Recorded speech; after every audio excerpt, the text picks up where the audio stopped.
Hello students, welcome to our channel. I hope you guys are doing well. तो आज हम शुरू करने वाले हैं आपकी बिजनेस स्टडीज का एक नया chapter, emerging modes of business. ठीक है, इमर्जिंग का मतलब क्या होता है कि कुछ नया आ रहा है, कुछ नया इमर्ज हो रहा है, कुछ नया इवॉल्व हो रहा है।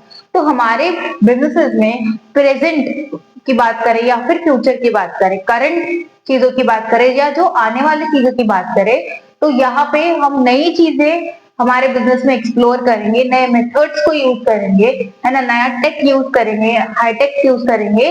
क्यों? हमारे बिजनेस को और बेटर बनाने के लिए।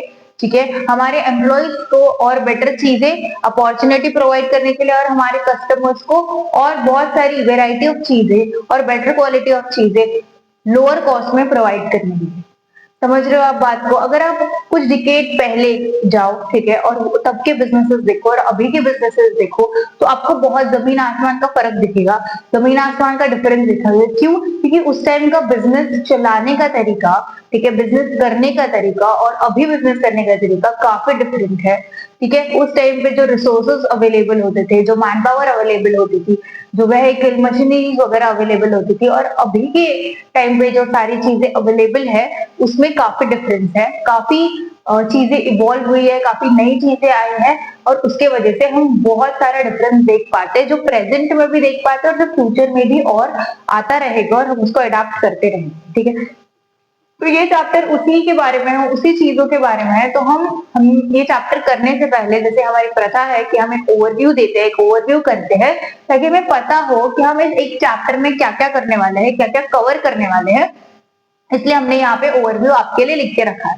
ठीक है, तो ये आपके लिए भी बहुत बेनिफिशियरी है कि आपको भी पता होना चाहिए कि आपको क्या पढ़ना है इस पूरे चैप्टर में। तो आपको भी इसको आपकी बुक में नोट एज नोट डाउन करना पड़ेगा। ठीक है, नोट्स बनाने पड़ेंगे कि मैं ये पर्टिकुलर एक चैप्टर में ये करने वाला हूँ, करने वाली हूँ। तो हम देखते हैं कि क्या क्या है इस चैप्टर में। तो सबसे पहले है इंट्रोडक्शन या कॉन्सेप्ट। तो ये बहुत ऑब्वियस बात है, हम हर चैप्टर में ये करते हैं कि जो भी चैप्टर है उसका एक इंट्रोडक्शन पार्ट, एक क्वेश्चन एज अ क्वेश्चन करते हैं, ताकि आप वो चीज, ठीक है, आपके बाकी के आंसर्स में लिख सको, आपके बाकी के आंसर्स के इंट्रोडक्टरी पार्ट में लिख सको, या फिर अगर इंट्रोडक्शन के बारे में ही कुछ कॉन्सेप्ट के बारे में ही क्वेश्चन पूछा जाता है तो वो आप आंसर कर सको। या नहीं तो आपको आपका जो चैप्टर है, जो नाम लिखा है, उसके बारे में तो पता ही होना चाहिए, तभी आप आगे की चीजें कर पाओगे, आगे की चीजें पढ़ पाओगे। इसलिए हम एक इंट्रोडक्टरी क्वेश्चन लिखते ही है। ठीक है, फिर है ई बिजनेस मीनिंग। तो ई बिजनेस का मतलब क्या है? बिजनेस तो हमको पता है, हम बिजनेस स्टडीज पढ़ रहे हैं। ई बिजनेस क्या है उसका मतलब जानेंगे, उसका कॉन्सेप्ट देखेंगे। फिर है स्कोप ऑफ ई बिजनेस, कि स्कोप क्या है बिजनेस का, ठीक है, वो पढ़ेंगे। ये मैं शॉर्ट में फटाफट फटाफट कर रही हूँ कि हमें मेन टॉपिक पे आना है, मेन कॉन्सेप्ट पे आना है। ये क्वेश्चन तो हम डेप्थ में पढ़ेंगे ही। ठीक है, इसके नोट्स भी आपको दिए जाएंगे और आपको कॉन्सेप्ट भी क्लियर करा दिया जाएगा। तो इसलिए बस आपके पास ओवरव्यू होना चाहिए कि हम करने के वाले चैप्टर में। इसलिए मैं इसको फटाफट फटाफट आपको बता रही हूँ, और आप इसको नोट डाउन कर लेना, तो हम इसके कॉन्सेप्ट पे, इसके जो सारे कॉन्सेप्ट है वो करना शुरू कर देंगे।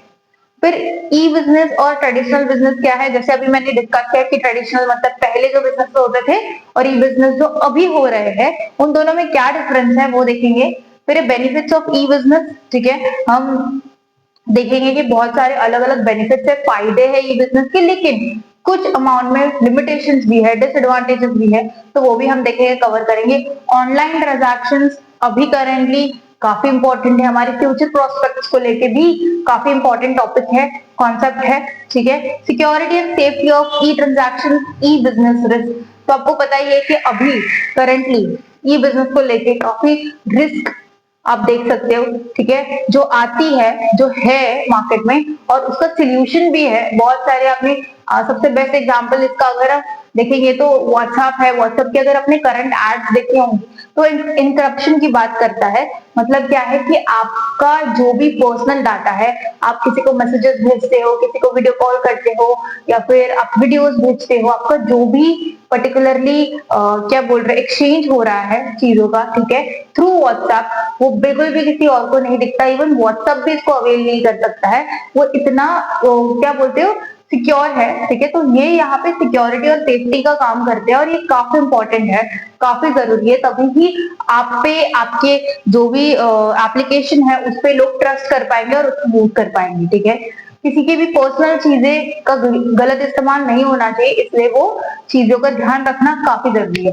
और फिर लास्ट है resources required for successful E business implementation. तो ये एकदम छोटा सा कॉन्सेप्ट है, आपके एनसीईआरटी के नीचे एक छोटा सा पैराग्राफ है कि ऐसे कौन से रिसोर्सेज की हमें जरूरत है जो हमारे हमारे सक्सेसफुल ई बिजनेस इम्प्लीमेंटेशन में काम आएंगे। ऐसे रिसोर्सेज के बारे में छोटा सा एक पैराग्राफ था, तो वो भी हमने यहाँ पे ऐड किया, क्योंकि ये जो सारा ओवरव्यू बनता है, सारा जो नोट्स हम यहाँ पे बनाते हैं तो सारे एनसीईआरटी बेस्ड ही होते हैं। हमें पता है कि एनसीईआरटी में जो भी आपका कंटेंट है वो पैराग्राफ वाइज है, काफी ज्यादा कंटेंट है, तो इसलिए हम लोग इसको क्या करते हैं, एज ए नोट बनाते हैं ताकि आपको इजी हो जाए। ठीक है, तो आई होप आपको ये सब कुछ क्लियर हो गया होगा कि ये हमारा ओवरव्यू है। तो इसको फटाफट नोट डाउन कर लो और हम कंटिन्यू करते हैं हमारे फर्स्ट कॉन्सेप्ट के साथ। हमने सेकंड कॉन्सेप्ट यहाँ पे लिखा हुआ है, लेकिन हम फर्स्ट कॉन्सेप्ट से शुरू करेंगे, तो इसको नोट डाउन कर लो और फटाफट कंटिन्यू करते हैं।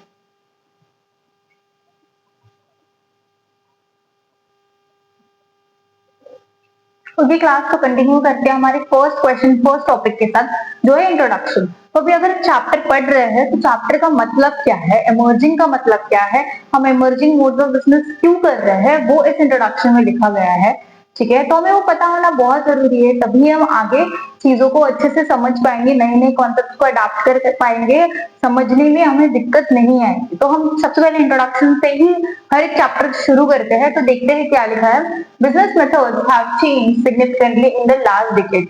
तो जैसे ही मैं आपको क्लास के शुरुआत में ही, वीडियो के शुरुआत में ही मैं आपको बता रही थी कि पहले कुछ डिकेड्स पहले चीजें जो थी, बिजनेसेस जो थे वो डिफरेंट थे, अलग तरीके से काम करते थे। लेकिन अभी करंट चीजों के बारे में आप बात करोगे, या फिर जो आने वाले फ्यूचर में चीजें हैं उनके बारे में अगर बात करोगे, तो काफी अलग अलग प्रकार के जो मेथड्स है, अलग अलग जो टाइप्स है बिजनेस को चलाने के, वो हम अडाप्ट करते जा रहे हैं, वो हम चीजें हमारे बिजनेस में इन्वॉल्व करते जा रहे हैं, ताकि हम एक बेटर रिजल्ट क्रिएट कर सके, बेटर आउटपुट जनरेट कर सके, एक्सपांड कर सके, हायर प्रॉफिट को गेन कर सके। इसीलिए ये मेथड्स को यूज करना काफी इंपॉर्टेंट है। क्या क्या मेथड्स है वो हम धीरे धीरे आगे करेंगे ही, लेकिन इतना आपको समझना है कि पहले जो बिजनेसेस होते थे वो काफी डिफरेंट होते थे, और करंटली जो बिजनेसेस होते हैं या फ्यूचर में जो बिजनेसेस होंगे वो काफी डिफरेंट होंगे। फिर है mode of business mean the way business is conducted, emerging shows changes happening now and continuing in the future. तो इमर्जिंग क्या करता है, हमें चेंजेस दिखाता है जो अभी हो रहे हैं नाउ, और जो फ्यूचर में होंगे, कंटिन्यू होते रहेंगे। ठीक है, तो वो हमें इमर्जिंग मतलब क्या है कि चेंजेस। ठीक है, इमर्जिंग का मतलब वो लोग क्या बताने की कोशिश कर रहे हैं, जो चेंजेस अभी हो रहे हैं और फ्यूचर में भी होते रहेंगे। ठीक है, भी लिखा है the three main trends shaping business. तो ये बिजनेस को, ये जो नया बिजनेस आ रहा है, नया बिजनेस नहीं आ रहा है, नया वे है बिजनेस करने का। ठीक है, नया मेथड है बिजनेस करने का। तो ये जो नया मेथड है वो क्या लेके आ रहा है, कैसे ये ट्रेंड्स है, तो ये बेसिकली हम तीन ट्रेंड्स की बात करेंगे। डिजिटाइजेशन, ठीक है, डिजिटाइजेशन बोल रहा है, डिजिटलाइजेशन बोलो, कोई दिक्कत नहीं है। Digitization, outsourcing, internationalization and globalization. तो डिजिटाइजेशन मतलब क्या है कि जो हम टेक्स्ट को कन्वर्ट करते हैं, इमेजेस को कन्वर्ट करते हैं, साउंड, वीडियो, इलेक्ट्रॉनिक फॉर्म में, ठीक है, इलेक्ट्रॉनिक फॉर्म में फॉर ट्रांसमिशन, तो वो उसको हम डिजिटाइजेशन बोलेंगे। तो आप सारे सोशल मीडिया आप पे देख लो, जो सोशल मीडिया के थ्रू एडवर्टीजमेंट होती है, उसमें आप क्लियरली देख सकते हो कि कितने सारे एनिमेशन वगैरह यूज किए जाते हैं ताकि चीजों को, ब्रांड्स को प्रमोट किया जाए। ठीक है, तो वो सारी चीजें डिजिटाइजेशन में आ जाती है। फिर है आउटसोर्सिंग। आउटसोर्सिंग का मतलब क्या है, तो समझो एग्जाम्पल से समझते हैं कि आपका एक बिजनेस है, ठीक है, आपका एक ब्रांड है, तो आपके पास आपके बिजनेस में मार्केटिंग डिपार्टमेंट नहीं है। ठीक है, तो आप मार्केटिंग पे आपने ज्यादा फोकस ही नहीं किया, अपने प्रोडक्ट बना लिया, उसको ब्रांड मतलब ब्रांड नेम रख लिया, लेबलिंग कर लिया, पैकेजिंग कर लिया, ठीक है, काफी सब कुछ बढ़िया कर दिया, लेकिन अभी उसको बेचना है, प्रोडक्ट को मार्केट में लेके आना है, लेकिन आपके पास मार्केटिंग टीम ही नहीं है। ठीक है, तो आपको मार्केटिंग टीम बिल्ड करने के लिए बहुत ज्यादा टाइम इन्वेस्ट करना पड़ेगा, एक्सपेंसेस भी होंगे। ठीक है, कि आप मार्केटिंग टीम बनाओगे, फिर आप उसमें किसी को हायर करोगे, कोई एक्सपर्ट को हायर करोगे, ठीक है, जिसका वो पर्टिकुलर एम्प्लॉय जो भी आप हायर करोगे उसकी एक्सपर्टीज होनी चाहिए, उसका क्वालिफिकेशन या स्किल्स या एक्सपीरियंस होना चाहिए उसमें, तभी आप उसको हायर कर पाओगे, तभी वो आपको रिजल्ट दिखा पाएगा। तो वो आपको ढूंढना पड़ेगा, ठीक है, वैसे हायर करना पड़ेगा, फिर उनको हमें एक्सप्लेन करना पड़ेगा कि हम ये ऑडियंस को टारगेट करें, हमें ये चाहिए, हमारे ये गोल्स है। फिर वो आपको उस एक्सपर्ट को एक्सप्लेन करने के बाद वो आपको चीजें एनालाइज करके, क्योंकि जो भी एडवर्टीजमेंट है, होर्डिंग्स ले लो या फिर जो भी है, आप सोशल मीडिया पे एडवर्टीजमेंट कर रहे हो, वेबसाइट बिल्ड कर रहे हो, तो जो भी एडवर्टीजमेंट आप कर रहे हो वो उसके लिए बहुत ज्यादा टाइम कंज्यूम हो जाएगा ये सारे प्रोसेसेस के लिए। तो बिजनेसेस क्या करते हैं, अलग से डिपार्टमेंट अपने अंदर ही नहीं बनाते और किसी और बिजनेस को या किसी और एजेंसी को ये काम दे देते हैं। तो समझो कोई और एजेंसी जो सिर्फ, कोई और बिजनेस है जो सिर्फ सर्विस प्रोवाइड करता है, जो सिर्फ एडवर्टीजमेंट कराता है दूसरे बिजनेसेस का, ठीक है। ऐसे भी कंपनीज, ऐसे भी एजेंसीज मार्केट में होती है जो दूसरे बिजनेसेस की हेल्प कराते हैं, ठीक है, वैसे सर्विस प्रोवाइड करके देते हैं, ठीक है। तो आप ऐसे कोई बिजनेस के पास जाओगे, ऐसे कोई एजेंसी के पास जाओगे जो मार्केटिंग आपका करा के देगा, आप उनके जो भी उनके चार्जेस है वो आप उनको पे करा के दोगे और वो आपको रिजल्ट ला के देंगे कि उनके मार्केटिंग की वजह से आपके पास इतने इतने कस्टमर्स आए हैं। आई होप आपको ये समझ में आ रहा है कॉन्सेप्ट कि हम अपने ही बिजनेस के अंदर एक पर्टिकुलर डिपार्टमेंट ऐड करने से अच्छा किसी और से ये काम कराते हैं, उसको पैसे देके, उसको हम क्या बोलते हैं, आउटसोर्सिंग बोलते हैं, ठीक है। फिर इंटरनेशनलाइजेशन एंड ग्लोबलाइजेशन। तो इंटरनेशनलाइजेशन, ग्लोबलाइजेशन नाम से हमें जो समझ रहा है, हम एनालाइज कर सकते हैं इसका मतलब कि हम जो हमारा ब्रांड है, हमारे जो सर्विसेज है वो सिर्फ डोमेस्टिक या हमारे कंट्री के सीमित, हमारे बाउंड्रीज के अंदर नहीं, पर हम इंटरनेशनली जाके भी इसको सेल करते हैं, ठीक है। हम बाहर के कंट्रीज में भी हमारे ब्रांड्स को बेचते हैं, सेल करते हैं, लोगों तक पहुंचाते हैं। वेयर दूसरे कंट्रीज के जो ब्रांड्स है, दूसरे कंट्रीज की जो सर्विसेज है, वो भी हम भी अवेल करते हैं, हम भी परचेज करते हैं, हम भी इंपोर्ट कराते हैं, ताकि हम सभी लोग ग्रो कर सके, ग्लोबली ग्रो कर सके। सिर्फ हमारी कंट्री के ही बिजनेसमैन नहीं, लेकिन दूसरे कंट्री के भी बिजनेसमैन, और ये बिजनेसमैन, ये जो एंटरप्रेन्योर है, वो पूरा सेटअप, ये सारे ब्रांड ग्रो कर सके, इसलिए हमें बाहर तक या फिर इंटरनेशनल भी जाना पड़ता है और काफी इंपॉर्टेंट है, काफी जरूरी है हमारे कंट्री की इकोनॉमी के लिए भी, ठीक है। आई होप आपको ये क्लियर हो गया होगा। These are the new ways of doing businesses, not entirely new businesses। तो जैसे मैंने बोला, हम कोई नया बिजनेस नहीं कर रहे, हम नए चीजें नहीं कर रहे, नया कोई सेटअप नहीं हो रहा है, यहाँ पे वही बिजनेस किया जा रहा है, लेकिन नए मेथड्स को अडॉप्ट करके, नए वेज को अडॉप्ट करके हम वही बिजनेस को कर रहे हैं, ठीक है। क्यों? क्योंकि हमारा मैक्सिमम आउटपुट आ सके, मैक्सिमम रिजल्ट, मैक्सिमम प्रॉफिट हम जनरेट कर पाए, इसलिए ये मेथड्स को हम अडॉप्ट करते हैं, ये मेथड्स को हम हमारे बिजनेस में इन्वॉल्व करते हैं और उसको यूज करते हैं, ठीक है।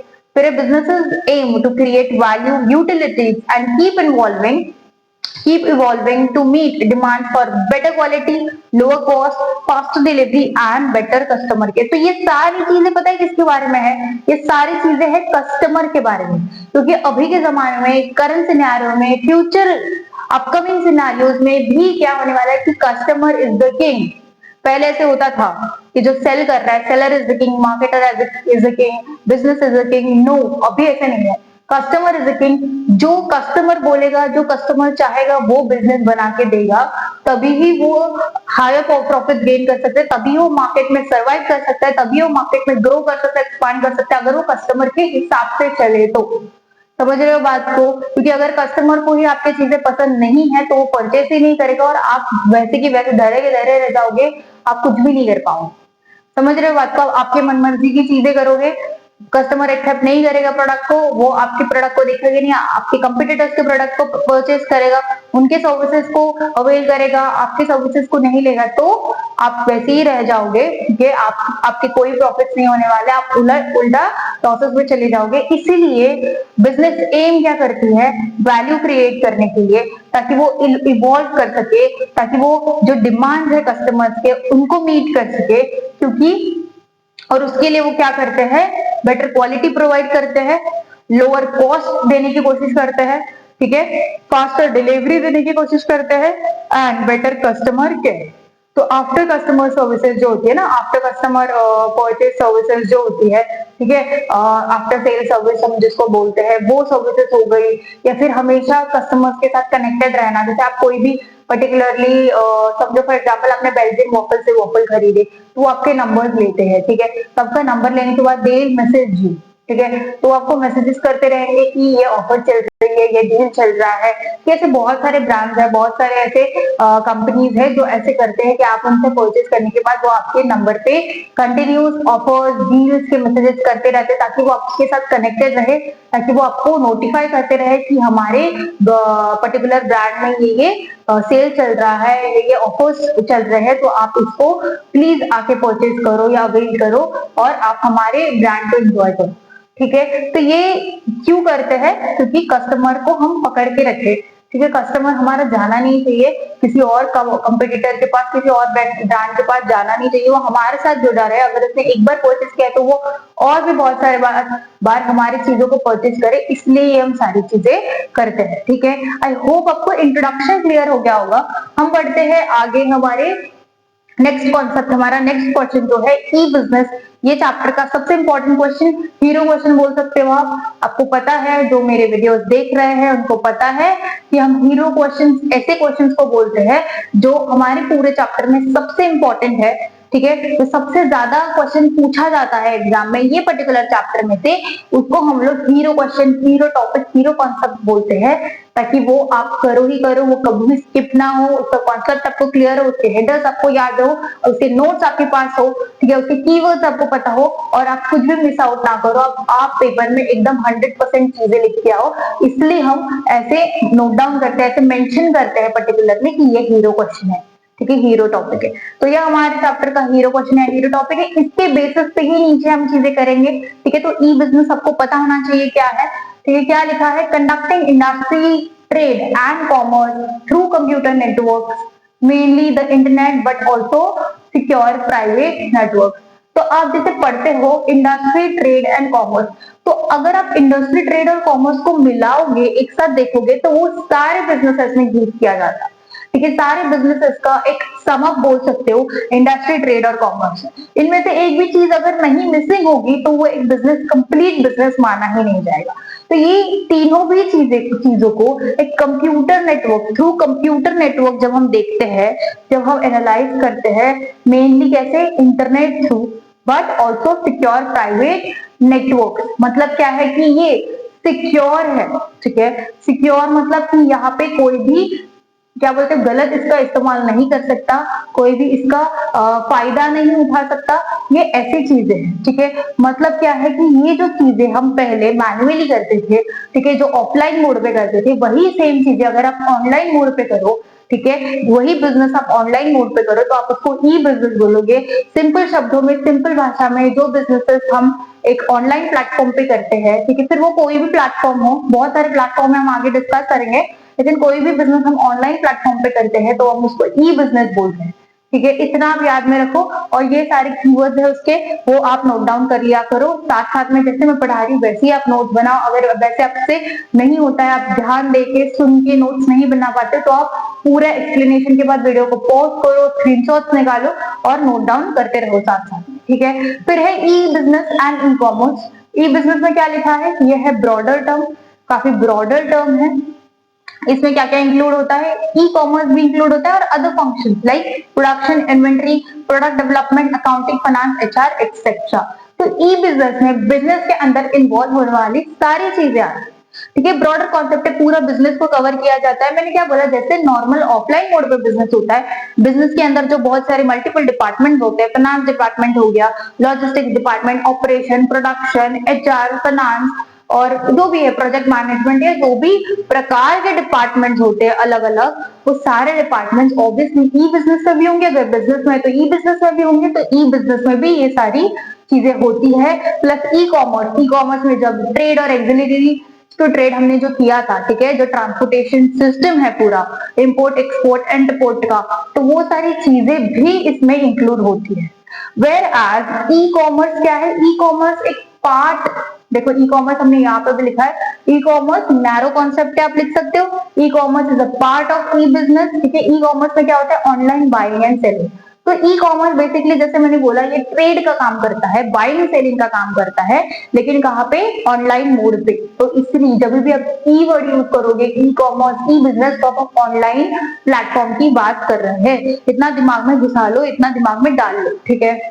ठीक है। Business interaction with customers and suppliers, तो बाइंग सेलिंग में ऑब्वियसली कस्टमर और जो सप्लाई कर रहा है वो इन्वॉल्व हो जाता है, इसलिए ये जो ट्रांजैक्शन है वो किसके बीच में हो जाता है, बिजनेस सप्लायर के और कस्टमर के बीच में होने लग जाता है। ठीक है, आई होप आपको ये चीजें क्लियर हो गई होंगी। ये कॉन्सेप्ट काफी इजी है, दैट काफी इंपॉर्टेंट है। मैं जब भी बोलती हूँ बिजनेस स्टडीज में कुछ भी इजी है तो उसका फायदा उठाओ।